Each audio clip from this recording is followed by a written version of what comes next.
मौजूद स्वागत है एक बार फिर से नए वीडियो में नए प्रश्नों के साथ आपके सामने। मुझे पूरी उम्मीद है प्रश्न आपके लिए बहुत ही ज़्यादा इम्पोर्टेंट होंगे। हमारे वीडियो के हर एक क्वेश्चन सेलेक्टेड क्वेश्चन है जो 10 से 12 एग्जाम में पहले आ चुका है और लगातार आगामी परीक्षाओं पर पूछा जाएगा। चाहे आप शिक्षक की भर्ती का एग्जाम दे रहे हैं या उसके आगामी परीक्षाओं की तैयारी कर रहे हैं तो वीडियो आपके लिए बेहद ही इम्पोर्टेंट है।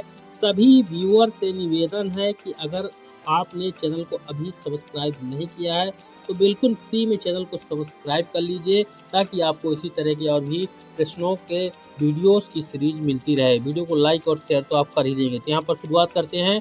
पहला सिलेक्टेड क्वेश्चन यहाँ पर देखिए कितना ज़्यादा इम्पोर्टेंट है, जो कि आमतौर पर आप इसको जानते हैं लेकिन आप उत्तर देने में थोड़ा सा कठिनता का यहाँ पर महसूस करेंगे। तो यहाँ पर देखिए बैटरी में निम्न में कौन सा अम्ल होता है। ये सिंपल सा क्वेश्चन है कि बैटरी जो इस्तेमाल होती है चाहे मोटरसाइकिल की हो या फिर बड़े वाहनों की हो, उन बैटरियों में कौन से अम्ल का उपयोग किया जाता है। अम्ल का यहाँ पर नाम दिया है हाइड्रोक्लोरिक अम्ल, हाइड्रोफ्लोरिक अम्ल, सल्फ्यूरिक अम्ल और सल्फ्यूरस अम्ल यहाँ पर देख सकते हैं। तो बैटरियों में किस अम्ल का प्रयोग करते हैं, राइट आंसर आपको दिखाते हैं। सही उत्तर हो जाएगा सल्फ्यूरिक अम्ल, सी वाला। इसका डिटेल आपको दे देते हैं एक क्वेश्चन के साथ। जैसा कि हम हमेशा जो है 4-5 क्वेश्चन क्लियर करते हैं तो एक क्वेश्चन में यहाँ पर देखिए डिटेल इसको है कि बैटरी में सल्फ्यूरिक अम्ल का उपयोग करते हैं। अब सल्फ्यूरिक अम्ल को रसायनों का संग्रह कहा जाता है, यानी सल्फ्यूरिक अम्ल को अम्लों का राजा कहा जाता है और इसे जो है कशिश का तेल भी कहा जाता है। सल्फ्यूरिक अम्ल का उपयोग मोटर वाहनों में स्टोरेज बैटरी बनाने में, पेट्रोलियम के शुद्धिकरण आदि में भी किया जाता है।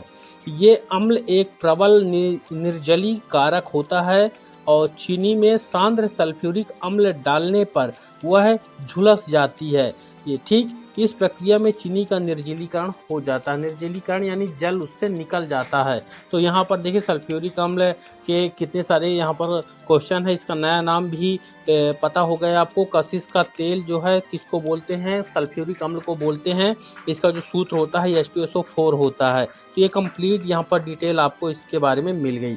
दूसरा इंपॉर्टेंट क्वेश्चन देखेंगे, स्फटिक निम्न में किसका क्रिस्टलीय रूप होता है।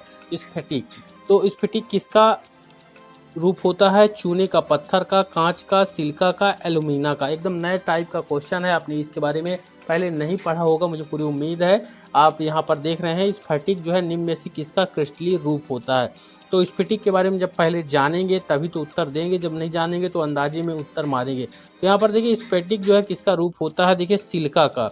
राइट आंसर यहाँ पर देखिए सी वाला होगा, सिलिका का। यहाँ पर सिलिका के बारे में डिटेल यहाँ पर दे देते हैं। देखिए सिलिका जो होता है तो कांच को अतिशीतित द्रव माना जाता है क्योंकि यह ठोस हुए द्रवों के कुछ गुण प्रदर्शित करता है। अब द्रव के समान इसमें प्रवाहित होने का गुण भी होता है। जैसे पुरानी इमारतों में लगे शीशे नीचे से मोटे व ऊपर से पतले हो जाते हैं। तो यहाँ पर देखिए क्वेश्चन स्पष्ट था। यहाँ पर स्फटिक किसका क्रिस्टलीय रूप होता है, सिलिका का। सिलिका से ही जो है तो कांच वगैरह का ये सब बनता है। ठीक, चलिए अगला इम्पोर्टेंट क्वेश्चन यहाँ पर दिखाते हैं। क्वेश्चन देखिए यहाँ पर कि भारी वाहनों में डीजल का उपयोग इसलिए किया जाता है, क्यों किया जाता है। आपने देखा होगा कि डीजल से कुछ वाहन चलते हैं, जो ट्रक वगैरह होते हैं। ट्रेन पहले चलती थी डीजल से, और जो ट्रक होते हैं, मोटर कारें होती हैं और कुछ पेट्रोल से चलती हैं। लेकिन ट्रैक्टर वगैरह जो है ज़्यादातर जो है तो भारी जो वाहन होते हैं वो डीजल चलते हैं। तो क्या कारण है, अधिक माइलेज और इंजन की सुरक्षा, कम खर्च और ईंधन की बचत, उच्च क्षमता और आर्थिक बचत, पेट्रोल की अपेक्षा सस्ता होने के कारण। तो सभी यहाँ पर विकल्प जो होने चाहिए थे हैं यहाँ पर।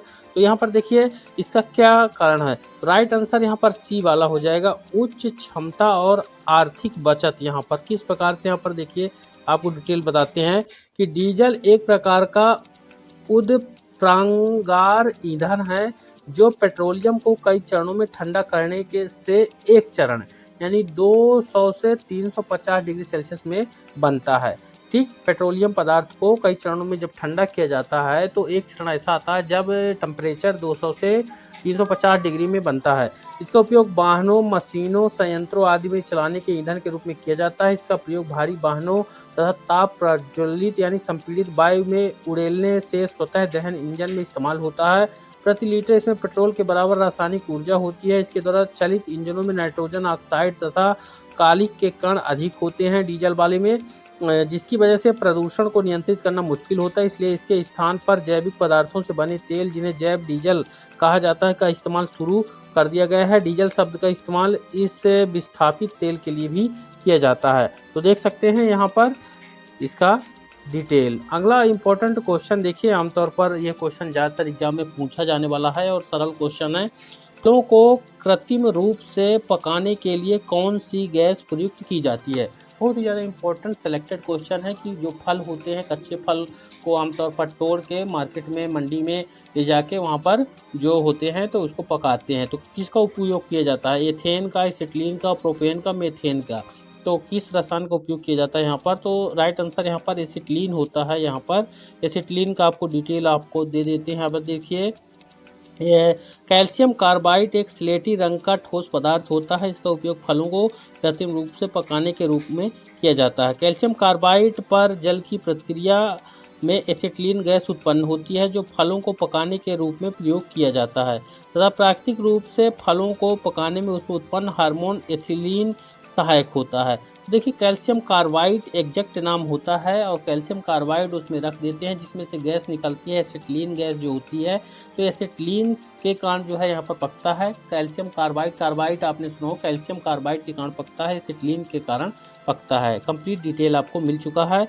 अगला इंपॉर्टेंट क्वेश्चन जो कि आप जानते हैं, लेकिन उत्तर देने में थोड़ा दिक्कत हो जाएगी आपको। देखिए यहाँ पर, नींबू किसके कारण खट्टा होता है? तो नींबू का आमतौर पर इस्तेमाल आपने भी किया होगा, नींबू, लेकिन खट्टा होता है, उसका क्या कारण होता है? खट्टा क्यों होता है, मीठा क्यों नहीं होता है? ये तो फार्मिक अम्ल होता है, ऑक्जेलिक अम्ल होता है, एस्टिक अम्ल होता है, सिट्रिक अम्ल होता है। तो यहाँ पर देखिए 4 तरह के विकल्प आपको मिलेंगे। यहाँ पर राइट आंसर आपको यहाँ पर देते हैं, सही आंसर डी वाला यहाँ पर हो जाएगा। देखिए, सिट्रिक अम्ल के कारण जो है नींबू खट्टा होता है।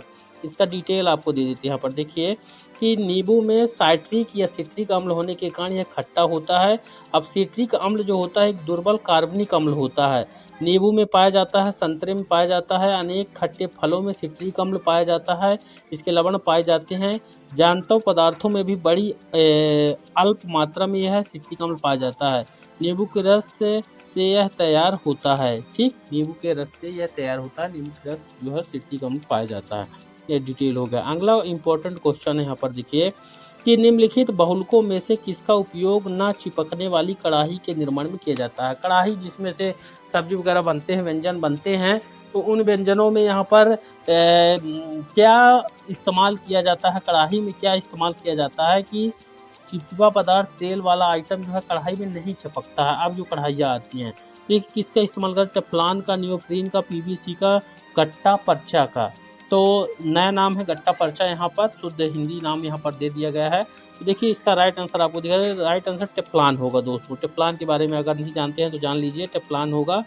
टेफ्लॉन के बारे में और डिटेल आपको दे देते हैं। टेफ्लॉन एक जो होता है यहाँ पर देखिए पॉलीटेट्राफ्लोरोएथिलीन होता है, इसका टेफ्लॉन का नाम है। टेफ्लॉन पॉलीटेट्राफ्लोरोएथिलीन होता है, फ्लोरोपॉलीमर का एक ब्रांड नाम है। कुछ नॉन स्टिक बर्तनों पर एक आवरण यानी कवर देने के लिए उपयोग किया जाता है।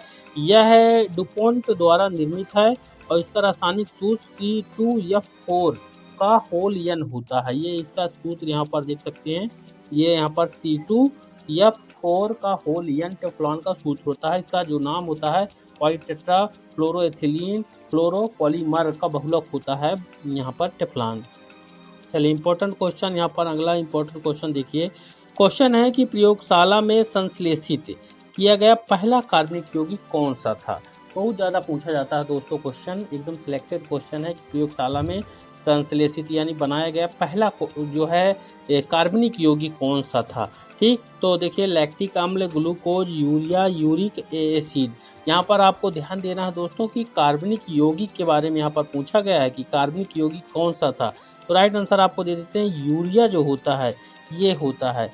ठीक, कार्बनिक यौगिक। अब बात करेंगे इसके सूत्र की। जब इसका सूत्र पता होगा आपको तभी यहाँ पर राइट आंसर दे पाएंगे आप। तो कार्बनिक यौगिक जो होता है इसका सूत्र होता है NH2CO NH2, यूरिया का, जो खेतों में डालते हैं सफ़ेद कलर का होता है यूरिया खाद, वही यूरिया है जो कि प्रयोगशाला में बनाया गया सबसे पहले। तो यहाँ पर देखिए डिटेल आपको दे देते हैं इसको कब बनाया गया। 1828 में बोहलर ने समायवीकरण अभिक्रिया द्वारा गर्म अमोनियम साइनेट से प्राथमिक कार्बनिक यौगिक यूरिया का निर्माण किया था। देखिए सिंपल है, 1828 में बोहलर ने बनाया है समायवीकरण अभिक्रिया द्वारा इसको गर्म अमोनियम साइनेट से प्राथमिक कार्बनिक यौगिक बनाया है, अमोनियम साइनेट से बनाया गया है। ठीक, 1828 में बोहलर ने बनाया है।